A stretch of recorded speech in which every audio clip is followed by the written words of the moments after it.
مشہور صوفی بزرگ شیخ سعدی رحمۃ اللہ علیہ فرماتے ہیں کہ ایک شخص تھا محنت مزدوری کرنے کے لیے نکلا گھر سے.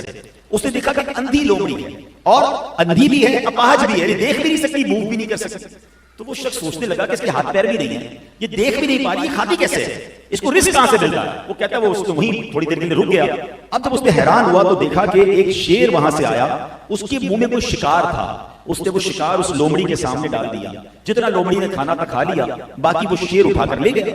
یہ شخص سوچنے لگا کہ جب رب کا ایسی قدرت ہے کہ یہ اندھی ہے, یہ اپاہج ہے, اور اس کے لیے شیر جناب کھانا لے کر آ رہا ہے, تو پھر میں تو اشرف المخلوقات ہوں, اب مجھے کمانے کی کیا ضرورت ہے, اب مجھے اسٹرگل کرنے کی کیا ضرورت ہے. وہ بندہ جا کر گھر پر بیٹھ گیا, اللہ اللہ کرنے لگا. پہلا دن گزرا, کوئی کھانا نہیں. دوسرا دن گزرا, کوئی روزی نہیں. تیسرا دن عبادت کرتے ہوئے گزر گیا, ایک ذرہ بھی کھانے کا نہ ملا, یہاں تک کہ وہ کمزور ہو گیا. اللہ اکبر. اس نے تڑپ کر اللہ کی بارگاہ میں فریاد کی, مولا میں اشرف المخلوقات, تو نے اس اندھی لومڑی کے لیے انتظام کر دیا, میں تو تیرا ذکر کر رہا ہوں. اللہ اکبر. اللہ کی طرف سے جواب کیا ملا, اے شخص تو نے لومڑی کو دیکھا تھا, کیا شیر کو نہیں دیکھا تھا؟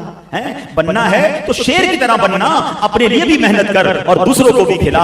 اللہ اکبر. اب اس کے ہوش ٹھکانے آئے کہ محنت مزدوری کرنا یہ رب کو پسندیدہ ہے. جو یہاں سمجھانا مقصود ہے نا, کام کاج سے اسلام نے نہیں روکا ہے, مگر سب کچھ کام کاج کو سمجھ لینا اور اسی کی فکر میں ہلکان ہوتے رہنا, اسی کی فکر میں ٹینشن میں رہنا, اور جناب ان وسوسوں کی وجہ سے اپنی فیملی کو بھی ٹینشن میں مبتلا کر دینا, یہ شریعت نہیں کہتی ہے. اللہ پر بھروسہ رکھیں, اپنی طرف سے کوشش پوری کریں, پھر اللہ پر چھوڑ دیں. وہ کارساز ہے, وہ مدد کرنے والا ہے. یقیناً کبھی کے دن بڑے ہوتے ہیں, کبھی کی راتیں بڑی ہوتی ہیں, کبھی دھوپ ہوتی ہے, کبھی چھاؤں ہوتی ہے, کبھی جناب بارش کا موسم ہوتا ہے. جس طرح موسم بدلتے ہیں اس طرح زندگی کے دور بھی بدلتے ہیں. کبھی آپ صحت مند ہوں گے, کبھی بخار بھی آ جائے گا, کبھی آپ بڑے مزے میں کاروبار میں ہوں گے, کبھی مشکل بھی آ جائے گی. یہ لائف اسی طرح گزرنی ہے. اب آپ ہر مشکل پر پریشان ہو جائیں, ہر مشکل پر ٹینشن میں آ جائیں گے, تو زندگی اپنی بھی مشکل بنائیں گے, اپنے گھر والوں کی بھی بنائیں گے.